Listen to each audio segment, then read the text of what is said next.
수천 년 전에 기록된 성경을 오늘 곧바로 해석한다는 것은 원칙적으로 불가능합니다.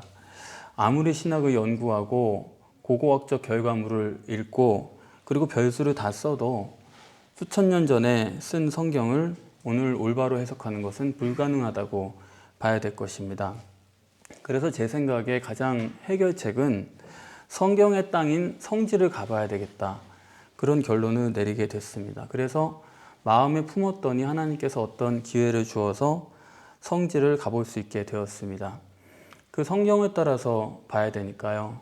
그 성경, 최초의 성경인 모세오경의 길을 따라서 애굽으로 들어가서 광야로 나와서 시내산을 거쳐서 그리고 예수님이 거니셨던 나사렛과 베들레헴을 가보고 그리고 마지막에 십자가를 지셨던 예루살렘 등지를 다 가보게 되었습니다. 제가 앞으로도 이제 소원이 있다고 한다면 뭐 좋은 데를 많이 못 가봤지만 그냥 갈 수 있으면 성지를 많이 가보고 싶어요. 그게 제 마음의 소원인데, 광야를 가보니까 정말 이스라엘 사람들이 이해가 다 되더라고요. 타는 듯한 떼양볕입니다. 거기에서 200만 명이 사는데 물이 없다고 불평한 거 정말 납득이 돼요. 성경에 보면 그 사람들이 물 없다고 불평한 게 한 10번, 11번 이렇게 나오더라고요. 제가 세보니까 40년 동안 10번입니다. 그거 괜찮은 거 아니에요? 대단한 사람들이더라고요. 그리고 또 여기서 200만 명이 40년 동안 어떻게 살았을까? 그거는 정말 만나가 아니면 설명이 불가능합니다. 믿지 않을래야 믿지 않을 수가 없는 그런 곳이었습니다. 저는 가끔 약속이 좀 몰아서 잡힐 때가 있는데, 그러면 점심 때 짜장면을 먹고 저녁 때 짜장면을 먹고 다음날 나가서 점심을 짜장면을 먹고 집에 들어오면 이제 애들이랑 같이 짜장면을 먹으러 갑니다. 그러면 제 집사람이 항상 새로운 걸 해주고 싶어 하니까 어떻게 사람이 4끼를 연속으로 짜장면을 먹느냐고 신기해해요. 그런데 짜장면이 맛있기 때문에 저는 괜찮거든요, 여러 번 먹어도. 그런데 40년 동안 메뉴 하나입니다. 만나가지고 이렇게 저렇게 볶아서도 먹고 만들어서도 먹고 했는데, 정말 불평불만 안 한다는 게 비정상인 거예요. 그래서 그 사람들이 나중에 참다가 고기 좀 먹게 해달라고 그랬죠. 정말 하나님은 왜 그때까지 고기를 안 주셨을까? 근데 그것도 또 이해가 돼요. 물이 없거든요. 거기서 고기를 잡아가지고 뭐 털을 뽑고 피를 만지고 그거 어떻게 합니까? 그거 병 걸려가지고 사람 죽게 되거든요. 그러니까 안 주신 거예요. 그리고 또 목사니까 거기 가서 있다 보면 정말 제사장들은 얼마나 힘들었을까. 매일같이 짐승 각을 뜨고 피와 또 기름을 바르고 모래바람과 백성들의 그 범죄와 괴로운 마음과 이게 뒤섞여가지고 매일같이 제사장들은 또 얼마나 괴로웠을까, 그런 생각을 했습니다. 그러면서 거기는 젖과 꿀이 흐르는 땅이라고 하지 않습니까? 그런데 어떻게 이게 젖과 꿀이 흐르는 땅이냐, 같이 간 모든 사람들이 당황스러워하는 거예요. 거기는 젖과 꿀이 없거든요. 광야일 뿐이지. 그런데 저는 결론이 젖과 꿀은 바로 성경의 땅이다. 지형 자체가 특이합니다.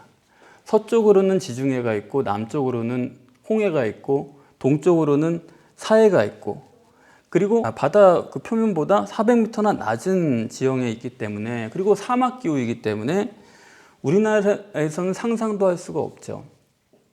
그 성경이 쿰란이라고 하는 동굴에 던져진 그 성경이 2000년 동안 거의 상하지 않고 그 양 끝에 조금 부스러진 거 말고는 거의 그대로 보존이 됐습니다. 그게 바로 젖과 꿀이 흐르는 땅이에요. 또 그 이스라엘 사람들이 얼마나 율법주의적이었습니까? 그게 정말로 이해가 되는 거예요.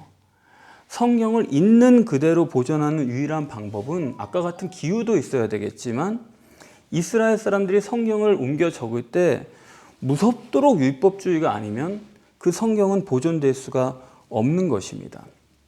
그래서 성지를 여행하면서 정말로 성경에 대해서 많은 부분이 이해가 되고 성경이 실제적으로 믿어지고, 과연 하나님께서는 이스라엘 역사에서 일하신 것을 보니까 우리 인생에 있어서도 최선으로 하시지 차선으로는 하실 분이 아니다라는 것을 결론 내릴 수가 있었습니다. 우리 신앙생활의 능력이 뭔가 생각해 볼 때 이렇게 절대와 차선, 그리고 유일과 그리고 유사한 많은 사건들, 이것들을 구분해낼 수 있는 능력이라는 생각을 하게 됐습니다. 동남아 국가들을 선교여행 참아서 몇 나라 방문을 해봤는데 6나라인가 제가 갔을 거예요. 그런데 그 중에서 제가 들으면서 좀 신기했던 것은 다들 어려운데 기독교가 태국에서만큼은 교회가 굉장히 쉽게 부흥한다고 합니다. 왜 그런가 물어보니까 아침에는 교회에 가고 저녁에는 절을 가요. 그러니까 쉽습니다. 그렇게 가르쳤기 때문에 태국에서는 교회가 금방 부흥이 되는 겁니다. 그러니까 한 가지 하는 게 어려운 거지 여러 가지 하는 거는 쉬운 겁니다. 저는 목회를 하면서 가끔씩 성도님들에게 놀라는 적이 있어요. 제가 전도사 시절 처음 전도사를 시작할 때 전임 교역자께서 다리가 좀 심하게 부러져 가지고 교회를 못 나오게 되셔서 새벽기도 자리가 하나 비었기 때문에 제가 새벽기도를 한 2달인가를 인도한 적이 있었어요. 형편없죠. 처음 전도사니까. 그런데도 한 2달쯤 하고 나니까 어떤 날 아침에 기도를 하고 있는데 누가 등을 두드려요. 그래서 잠깐만 이야기 좀 하자고. 그래서 가보니까 타교회 권사님께서 그 교회 새벽기도를 나오고 계셨는데 의논할 게 있다는 겁니다. 아, 무슨 얘기입니까? 그랬더니 내 딸이 그 유명한 도너츠 가게 있잖아요. 그 체인을 하려고 하는데 교대 쪽에다가 가게를 내려고 하는데 그런데 점집을 가봤더니 점쟁이가 거기는 위치가 안 좋으니까 하지 말라고 그러는데 전도사님은 어떻게 생각하시느냐? 그렇구나. 성도들의 삶에는 이 미신적인 게 아직 많이 남아있구나. 그러니까 되도록이면 미신적으로 나쁘다고 하는 것은 좀 피하고 싶은 마음이 다 있는 거예요. 그걸 아예 무시해버려야 되는데 그건 뭡니까? 아직 마음의 주인이 둘인 거죠. 전에 제가 사역하던 교회들에서도 보면 요즘엔 그런 분들이 참 많아진 것 같아요. 저는요, 우리 교회로는 부족해가지고 다른 교회 가서 성경 공부도 하고 그렇게 하면서 내 신앙을 보완해 나가고 있습니다. 그렇게 말하는 분들이 있는데 저는 물론 그런 거에 대해서 대꾸는 안 합니다. 그냥 속으로 제가 하는 생각이에요. 왜냐하면 말씀드려도 어차피 안 되니까, 바꿀 생각이 없으니까. 그런 신앙은 그거는 틀린 거예요. 이 교회만 나와야 된다 그런 얘기가 아니라 신앙은 그렇게 보완하거나 조합하거나 그렇게 할 수 있는 게 아닙니다. 완전한 것을 찾아서 그것으로 결론을 내는 게 신앙이지 백화점식으로 나열해 가지고 그걸 추가해 나가는 건 신앙의 모습이 아니라는 거예요. 제1계명에 하나님께서 나 외에 다른 신을 내게 있게 하지 말지니라. 그 이야기는 하나님께만 해당되는 이야기가 아닙니다. 마음이 나뉘어진 사람은 성공적인 신앙자가 되기가 굉장히 어려워요. 본문에서 예수님께서 오늘 말씀하기를 염려란 게 뭐냐. 이것도 사실 주님이 말씀해 주지 않으면 염려에 대해서 뭐 이러쿵 저러쿵 아주 여러 가지 설이 난립할 수가 있습니다. 그러니까 주님으로만 우리는 염려에 대해서 알 수가 있는 건데 주님은 명백하세요. 25절에 보면 음식이냐 목숨이냐 의복이냐 몸이냐 염려라는 것은 둘이기 때문에 생긴다는 것입니다. 아직도 주인이 둘이기 때문에 염려한다. 목숨을 위해서 무엇을 먹을까? 목숨이 절대거든요. 목숨 하나입니다. 그 다음엔 다 부수적인 거예요. 어느 게 절대고 어느 게 보물이고 어느 게 주인인지 하나를 딱 해야 되는데 아직도 둘이기 때문에 염려를 하게 된다는 것입니다. 보물이 둘이고 마음이 둘이고 눈빛도 둘이고 그러니까 염려를 하고 있다는 거예요. 목숨과 음식, 의복과 몸, 이것을 우리가 그냥 상식적으로 들으면 그렇지 뭐 그럴 수 있어요. 그런데 그게 아니고 실제로 음식보다 생명, 옷보다 몸, 이게 실제로 되는 건 그거는 어렵더라고요. 제 마음속에 저는 뭐 신념이란 걸 별로 가지고 있지 않아요. 그런데 그 중에서 그래도 신념이라고 생각할 만한 게 몇 가지가 있는데 그건 아주 바뀌지 않는 겁니다. 뭐냐 하면 이 생명이라는 것은 이유여하를 막론하고 양보를 해야 된다. 이것만은 제 마음속에 하나의 경험적 신념이에요.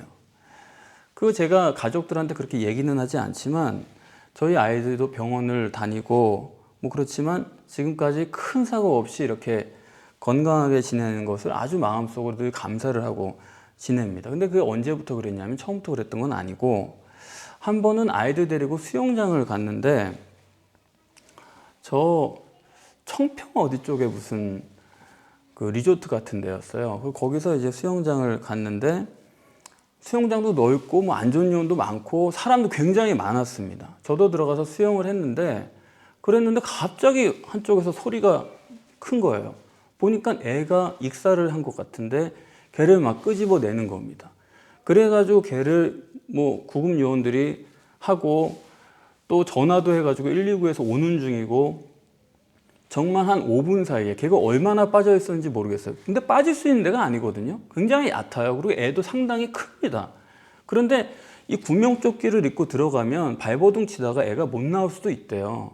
그래서 안심하고 조끼를 입혔는데 걔가 그냥 상체가 뒤집힌 채로 일어나지 못했던 것 같아요.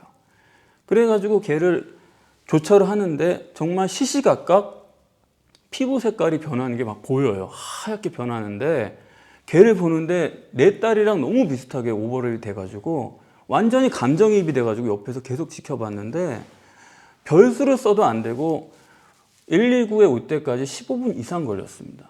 그러면 사실은 가망은 없는 거죠. 그게 아주 일종의 트라우마가 됐는데 그때 제가 애를 왜 기억하고 그 장면이 왜 특히 생생하냐면 그 애 아빠가 내 옆에서 놀고 있었거든요.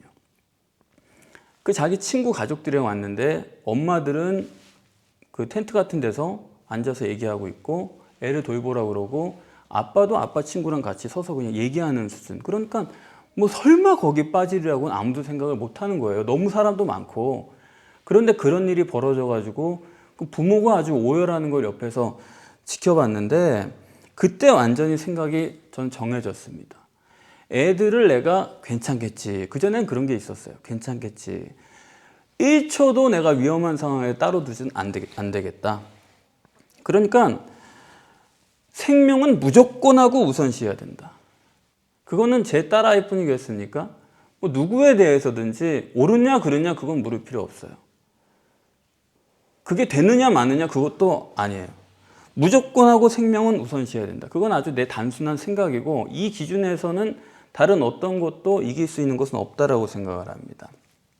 하나님을 우리가 분별해야 되고 하나를 우리가 가져야 되고 유일절대한 것이 무엇인가 하는 것이 내 것이 되기 전까지는 사람이 염려하게 돼 있어요. 너무나 많은 생각과 가치와 사건들이 밀어붙이기 때문에 유일절대가 정확히 내 것이 되기 전까지는 오는 것마다 우리는 흔들릴 수밖에 없고 염려가 되는 것입니다. 그러니까 염려라는 것은 결국 분별이 덜 돼서 염려하는 거죠. 그리고 둘째로 염려는 전혀 해결책이 아니죠.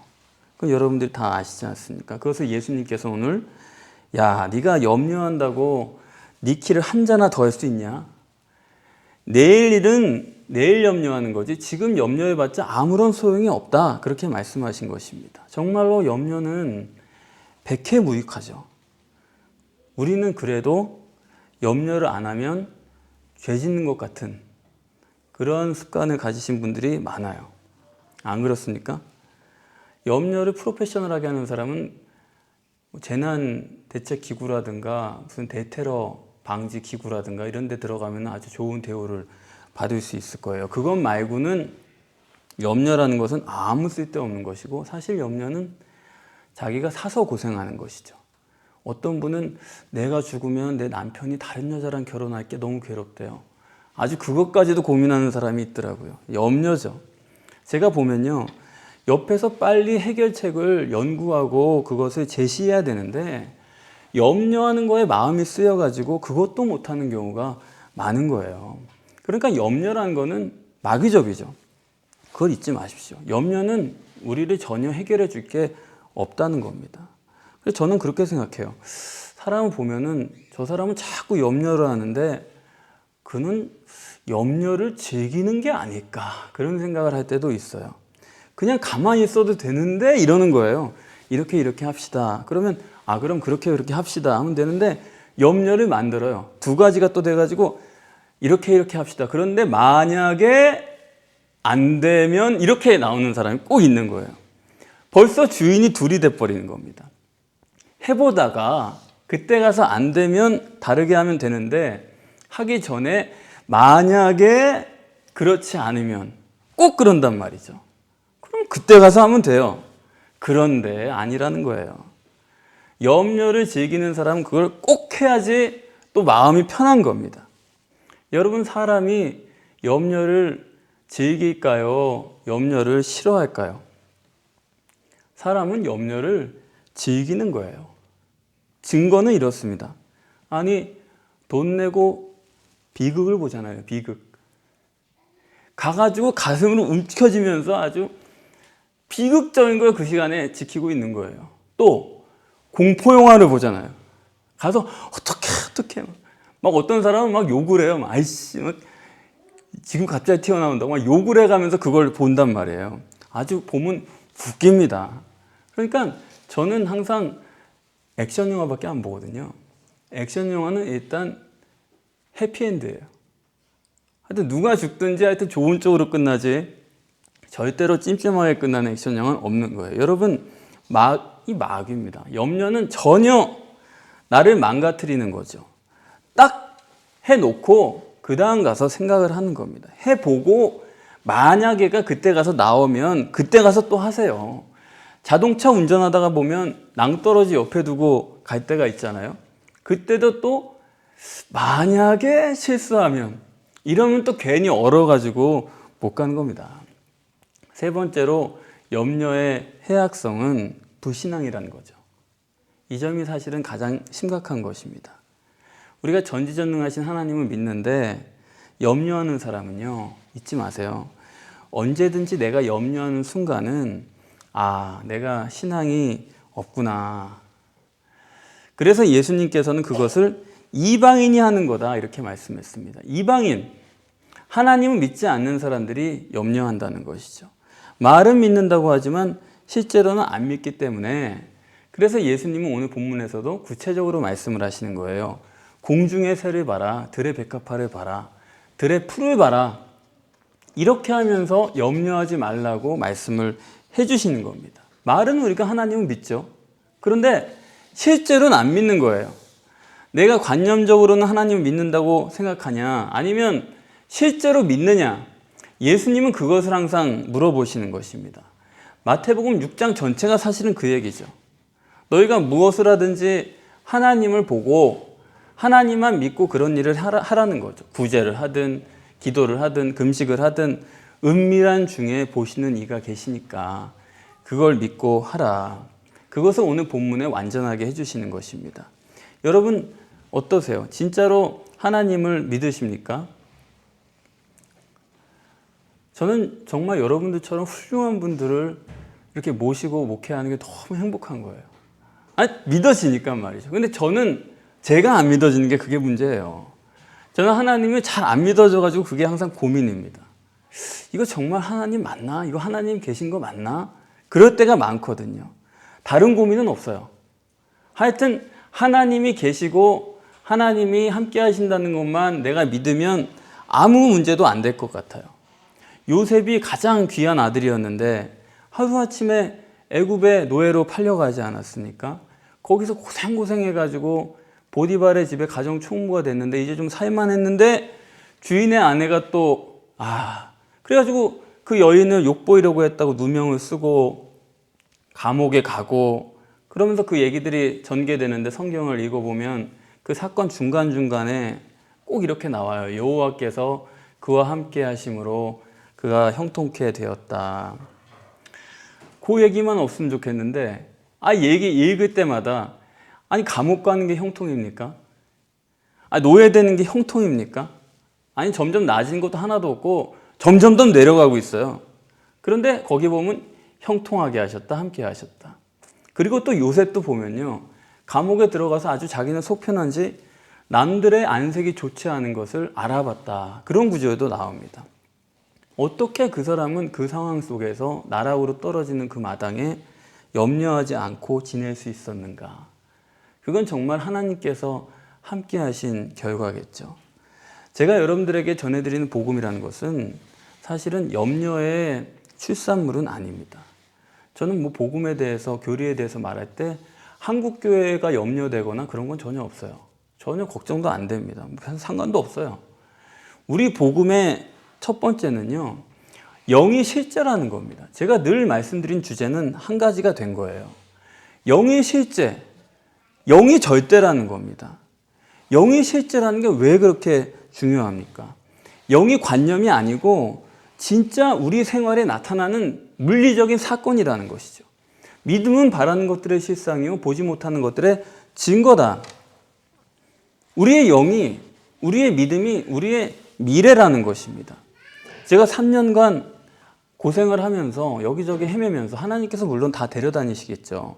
거기서 그야말로 수영도 못하는 사람이 그냥 잔잔한 물에서나 놀지 괜히 깊은 물에 빠져들어가가지고 3년 동안 헉헉거리고 헤매고 다니다가 그야말로 간신히 그냥 우연히 간신히 구멍을 발견하고 그냥 빠져나온 것 같이 그런 상황이 돼가지고 정신을 못 차리고 있을 때 그야말로 모든 넋을 다 놔버린 거죠. 아무 생각이 없어졌을 때 하나님께서 저에게 주신 결론이 그겁니다.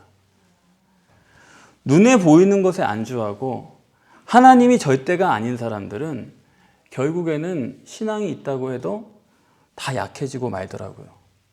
아브라함도 그러지 않았습니까? 자식에게 온 정신이 집중되고 나니까 하나님과의 관계가 다 멀어져가지고, 하나님이 절대가 아니니까 하나님께서 너 이삭을 바쳐라. 정말로 큰일 날 뻔했던 거예요. 그런데 이 모든 과정을 거쳐서 하나님께서 제게 주신 복음은 영만이 진짜다. 눈에 보이는 가시적인 것이 중요한 건 하나도 아니고 오직 영을 추구하고 영이 절대고, 그러면 가시적인 것은 다 따라오게 돼 있다. 그것을 하나님께서 절대적으로 보여주신 것입니다.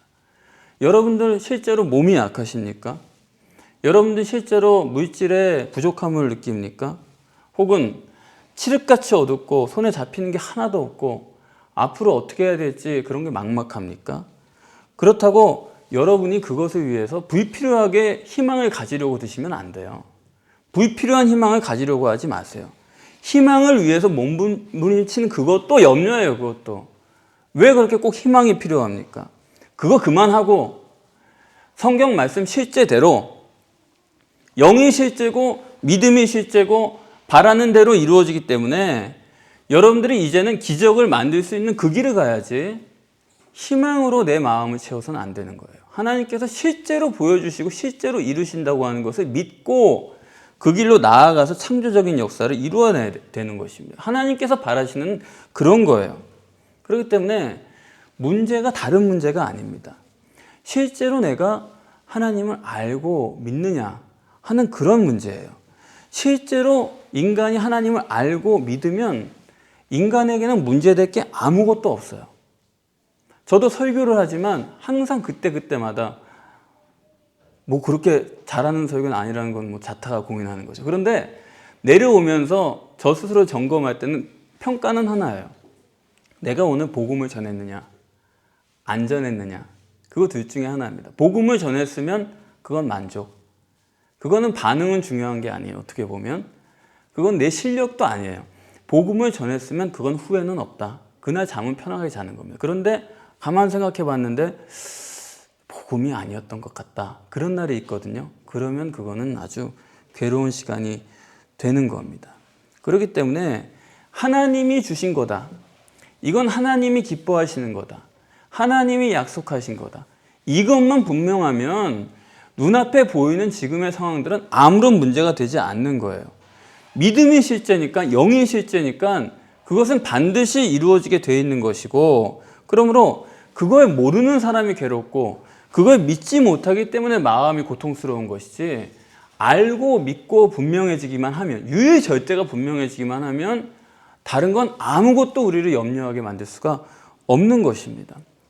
마태복음 10장 30절에 하나님께서 너희의 머리털까지 세신 바 되었으니, 그 구절을 우리가 다 알고 글자로 읽죠. 그러나 실제로 그렇게 믿느냐는 거예요. 이게 비유냐 어떤 그렇게 믿느냐는 거예요. 그런 차이가 있습니다. 오늘날 최신 학문이라고 하는 게 뇌과학인데 뇌과학자들의 말을 빌려서 생각을 해보면 뇌가 온몸에 그 수천억 개, 많게는 수백조 개의 평생 동안 세포를 다 관장한다고 해요. 우리 세포가 각자 따로 노는 게 아니고 이 일반적으로 이 뇌 그리고 중추신경 이 척수가 모든 세포 하나하나를 다 다스리게 되는 겁니다. 그게 뇌과학자들이 의학자들이 일반적으로 인정하는 거고 우리도 다 그렇게 지금 믿고 있어요. 그런데 그런 일들은 사실 우리의 의식 밖에서 우리의 감각 밖에서 이루어지는 일들 아닙니까? 그러면 이 뇌가 중추신경이 수백조 개의 세포를 관장한다고 한다면 하나님께서 인류 70억 명을 일일이 다 관할하시는 것은 너무나도 당연하고 쉬운 일이에요. 왜 안 그렇겠습니까? 그러니까 마태복음 10장 30절 머리털까지 세신바 되었다는 그 말씀은 실제예요. 우리가 하나님을 감지할 수 없기 때문에 우리는 하나님이 하신 일의 결과만 보니까요. 그렇지 않습니까? 그래서 이게 대체 하나님이신지 아닌지 하나님이 하신 건지 뭐 누가 한 건지 그거를 우리는 잘 모르겠어요. 감나무는 안 보이고 하여튼 떨어지는 우리는 감만 볼 뿐이니까. 그런데 마찬가지로 우리 뇌가 우리가 감지를 합니까? 우리 뇌가 어디 있는지 여러분 느껴지는 분은 없으실 거예요. 중추신경이 어디 있는지 여러분들 느껴지시는 분은 아무도 없어요. 왜냐하면 뇌나 중추신경에는 척수에는 통증을 가져오는 신경이 안 들어있다고 합니다. 통증 신경이 없이 모든 신경을 다 관할을 하는 거예요. 그러나 뇌나 척수가 우리 감각에 감지되지 않는다고 해서 우리의 몸의 세포 한 개도 뇌나 척수와 상관없이 자기 마음대로 움직이는 건 전혀 없다 이거예요. 그러니까 하나님께서는 정말로 실제로 우리가 하나님을 믿을 수 있도록 창조를 하셨어요. 우리가 정말로 하나님을 알고 믿도록 은사를 주셨어요. 감지되지 않지만 알 수 있게끔 하셨다라는 겁니다. 여기에 우리의 믿음의 잠재성이 숨어 있는 겁니다. 각 사람마다 다 다른 믿음의 결실을 낼 수밖에 없는 부분인 거예요. 따라서 우리가 눈에 보이는 결과를 따라갈 게 아니고 결과를 볼 게 아니라 애초에 그것의 원인이 되시는 하나님께로 나아가야 됩니다. 그래서 내가 어떻게 하면 하나님께 나아갈까? 보이지 않는 하나님을 감지되지 않는 그분을 알기 위해서는 방법은 하나밖에 없어요. 하나님께 집중하는 것입니다. 육의 눈으로는 우리가 초점이 흐려질 수밖에 없는데 그런 대부분의 시간 말고 영의 눈으로 하나님께 집중할 수 있는 그런 시간, 그게 점점 더 시간이 갈수록 귀중해진다는 거예요. 그걸 우리가 느낄 수 있는 경지까지 나아가야 돼요. 사실은 눈 뜨고 사는 시간은 중요하지 않습니다. 눈을 감고 영이신 하나님께 집중하는 그 시간이 단 1분이라도 소중한 거고 매일매일 그 시간이 점점 늘어나야 돼요. 사실은. 그래서 하나님께 집중하지 않고 우리는 절대로 하나님을 믿을 수가 없어요. 그러나 먼저 구할 것은 그러면 분별력이죠. 분별력. 절대가 뭐냐? 이걸 우리가 단순화시켜야 됩니다. 그걸 우리가 분별하지 못하는 한은 올바른 신앙도 못하고 올바른 하나님과의 관계도 불가능한 거예요. 우리가 세월은 점점 흘러가는데 이 분별이 지금 안 되고 있는 겁니다. 특별히 젊은 사람들은 더 그래요. 이 분별이 정말 분명해져야 되는 겁니다. 젊은 사람들이라고 쓸데없는 일에 시간을 낭비하고 그러면 그거는 정말로 곤란한 거예요. 오늘 본문에 먼저 구할 것은 그의 의다 그랬습니다. 그의 의라는 게 뭐냐? 하나님의 의가 뭐냐? 우리는 그의 의라고 하니까 그냥 세상 사람들처럼 뭐 죄짓지 않고 의롭게 살고 정의를 세우는 것인 줄로 아는데 그의 의는 하나님이 옳게 여기시는 의는 여기 말하지 않습니다. 그의 나라와 그의 의라고. 그의 나라랑 같이 생각해야 되는데 그의 나라는 뭐냐? 영이지. 천국은 영이지 육이 아니에요. 그렇기 때문에 그의 의라는 것도 하나님 나라의 법칙을 말하는 거고 그의 의는 결국 육체를 부인하는 것입니다. 로마서 8장 7절에 하나님과 육신의 생각은 원수가 된다고 했죠. 그렇기 때문에 우리가 육체 우선적으로 사는 인간이기 때문에 육체를 부인하는 것은 사실 안 됩니다. 그래서 오늘 본문에는 그의 의를 구하라. 그냥은 안 돼요. 구해야지만 되는 것입니다. 기도하셔야 되는 거예요. 육체 부인의 기도. 육체는 부인의 기도의 대상이지 육체를 세우는 것이 내 삶의 소원일 수는 없다라는 것입니다. 우리가 육체를 입었기 때문에 육체를 따라 살 수밖에 없죠. 그러나 하나님, 내가 육체를 부인할 수 있는 능력을 주시옵소서. 그게 그의 나라와 그의 의를 먼저 구하는 기도예요. 먼저 그의 나라와 그의 의를 구하라고 했습니다. 다시 말하면 내가 안 되니까 하나님의, 영이신 하나님의 임재와 통치가 내게 이루어지게 해 주시옵소서. 그런 기도죠. 오직 하나님께서 보혜사 성령으로 내 심령에 내주해 계실 때 절대적인 것이 무엇인지 분별이 될 수 있을 뿐만 아니라 육신을 넘어서서 영적 역사가 우리의 삶의 현실에 실제적으로 이루어지는 것입니다. 그렇게 되면 이 땅에서 하나님의 영광이 나타날 뿐만 아니라 여러분이 천국에 쌓아둔 그 보물로 인해서 앞으로 여러분이 천국에 들어가실 때 하나님께서는 여러분을 반갑게 영접해 주실 수가 있게 되는 것입니다.